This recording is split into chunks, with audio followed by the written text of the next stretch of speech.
समाजाच्या न्यायासाठी लढतो, तिथे संघटना हा विषय नाही. पत्रकाराचा सन्मान झाला पाहिजे म्हणून आपण दुसऱ्या संघटनेची पत्रकार त्याच्यात बोलवले. तर इतके चांगले विचार घेऊन जर एखादी संघटना काम करत असेल तर त्याला सहकार्य केलं पाहिजे. पण आपले दुर्दैव हे आहे की पत्रकारांमध्ये फार मोठी फूट आहे, त्याच्यामुळे पत्रकारांवरचाही अन्याय वाढलेला आहे आणि समाजावरचाही अन्याय वाढलेला आहे. तर या सगळ्या गोष्टीचा विचार करून आपण सर्व एकत्र आलो पाहिजे. मुळात संघटना ही कशासाठी असते आणि अनादी काळापासून आपल्याला समूह जीवनाचं जसं उत्क्रांतीनंतर आपल्याला महत्त्व समजलं की बाबा समूहामध्ये राहिल्यानं, समाजामध्ये राहिल्यानं, समाजासोबत एकमेकांशी संबंध प्रस्थापित केल्यानं मानवी जीवनातल्या समस्या कशा सुटतात आणि मानवी जीवन सुलभ कसा होते.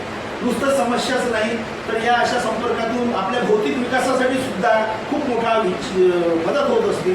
फक्त आपल्याला दृष्टी पाहिजे पलीकडे पाहण्याची. आपण विचारात इथं बसतो एवढ्या पुरता नाही गेला पाहिजे, याच्यातून आपल्याला पुढे काय मिळू शकते ही आपली तिथपर्यंत आपल्या दृष्टीची झेप केली पाहिजे. तरच आपण कोणत्याही संघटनेच्या झेंड्याखाली, कोणत्याही चांगल्या संस्थेच्या झेंड्याखाली आपण एकत्र येऊ आणि निष्ठेने काम करू. निष्ठा ही खूप महत्त्वाची असते आणि त्या निष्ठेचं फळ कसं मिळते हे सगळे महापुरुष आपल्याला सांगून गेले. तर आता चांगला प्रवाह ज्यावेळी रत्नागिरीचाही आम्ही गोव्याचे आपले जॉईन झाले त्यावेळी मी मागे सगळ्या लोकांना सांगितलं की जिल्हा माहिती अधिकारी जे आहे जिल्ह्याचे ते संघटनेबद्दल सांगताय, त्याच्यासाठी आपण चिंतन करावं. आपण मोबाईलद्वारे काम चालू करावं किंवा मला वेळ नाही, मी दिवसभर बाहेर होतो किंवा रात्री जरी बसले तुम्ही 1 तास तरी संघटनेसाठी काम करू शकता. फक्त संघटना वाढवायची आहे, आपला प्रभाव वाढवायचा आहे आणि समाजाच्या आणि पत्रकाराच्या समस्या सोडवण्यासाठी आपल्याला हा प्रवाह अधिक सशक्त केला पाहिजे. हा विचार जर दररोज डोक्यात ठेवला आणि नुसते 10-20 मिनिट अर्धा 1 तास जरी संघटनेला दिला तरी संघटना वाढू शकते. कुठे जायचं काम नाही, कुठे दौरे करायचं काम नाही, तुम्ही मोबाईलवर संघटना वाढवू शकता. फक्त निर्णय आणि संकल्प हे खूप महत्त्वाचं आहे, तो तुमच्याकडून झाला पाहिजे. तो त्याच्यासाठी असे संकल्प करणारे लोक या संघटनेमध्ये निर्माण झाले तर संघटना वाढायला वेळ लागणार नाही. मला सांगा तुम्ही पुष्पराज भाऊंना विचारा, हे माझ्यासोबतचे लोक आहेत, अरविंद बाप्पू आहेत, नागपूरमधून माझ्यासोबत आहेत. आपण ही संघटना ज्यावेळेसही केली आपलं सगळं काम मी कुठे दौरे करतो. ज्यावेळी कोणी परभणीकर, कोणी बोईसरकर कुठे कार्यक्रमाला बोलतात महाराष्ट्रभर तिकडे जातो. बाकी सगळं वर्क माझं जे आहे ते मोबाईलवरून चालू आहे. आता यांच्याशी माझा संपर्क झाला, ही लोक आपल्या प्रभावात आली, यांच्याशी मी फोनवरच बोललेलो आहे ना, यांना कुठे पहिल्यांदा भेटायला आलो, फोनवरच आमचा संपर्क झाला. संपर्क हे खूप महत्त्वाचं साधन आहे, त्याचा आपण उपयोग करू. दुसरी गोष्ट आपला कार्यक्रम आहे, आपल्या कार्यक्रमाचं नियोजन कसं असावं यासाठी सगळ्या पदाधिकाऱ्यांनी, सगळ्या आपल्या सभासदांनी वेळेपूर्वी हजर राहिलं पाहिजे. आज बोईसरची मंडळी नाही, जगदीश प्रसाद करोत यांच्या घरी काहीतरी त्यांच्या मुलीच्या घरी पूजा आहे म्हणजे ते आलेले. नाहीतर ती बोईसरची मंडळी जर आली तर त्यांना 6ची गाडी असते शेवटची. आपण जर 5ला कार्यक्रम केला तर ती कशी गाडी पोहोचू शकणार.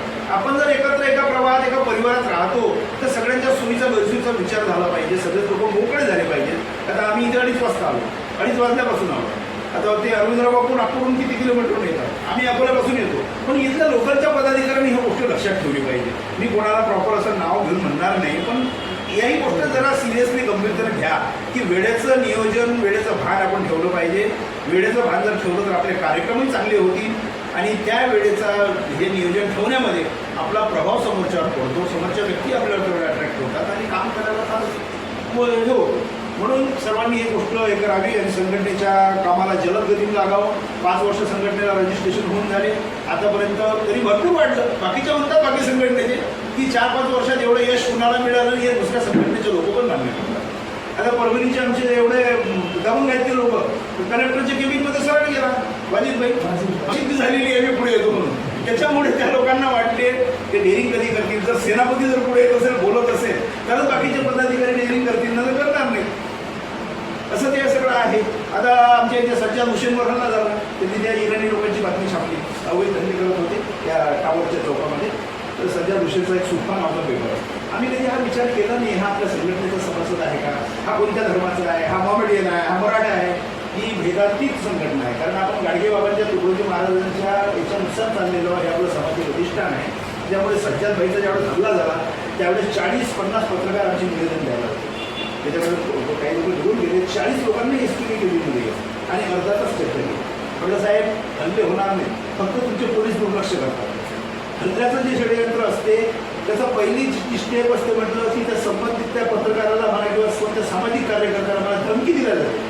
ज्यावेळेस धमकी देते तो पोलीस स्टेशन चक्कर मारते, तुमचे ठाणेदार त्याच्याकडे लक्ष देत नाही आणि ते नेमकं त्याच वेळेत ते आरोपी त्या पोलीस स्टेशनसमोर म्हणतात ढिंक्या मारत असतो.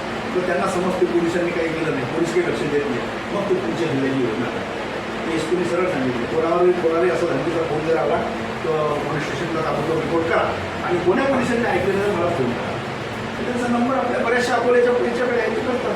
तर अशा प्रकारे हे चांगलं काम चालू आहे. या कामामध्ये आपणही सहभागी झालं पाहिजे आणि समाजाला आणि पत्रकारांना न्याय देण्यासाठी या संघटनेच्या माध्यमातून आपण आपल्या संघटनेचे एक ॲक्टिव्ह शिलेदार, प्रभावी शिलेदार म्हणून प्रत्येकानं स्वतःची ओळख निर्माण केली पाहिजे अशी अपेक्षा मला आपल्याकडून आहे. म्हणून दर महिन्याला मी येतो, कारण इकडे राहून आपल्याला कोकण मुंबई आपल्याला मजबूत करायचं आहे. पुण्याचे लोकही आपल्यासोबत अटॅच होणार आहे, कुठे पुण्याला काही जॉईन झालेले आहे. एवढं बोलून आज उशिरा कार्यक्रम चालू झाला.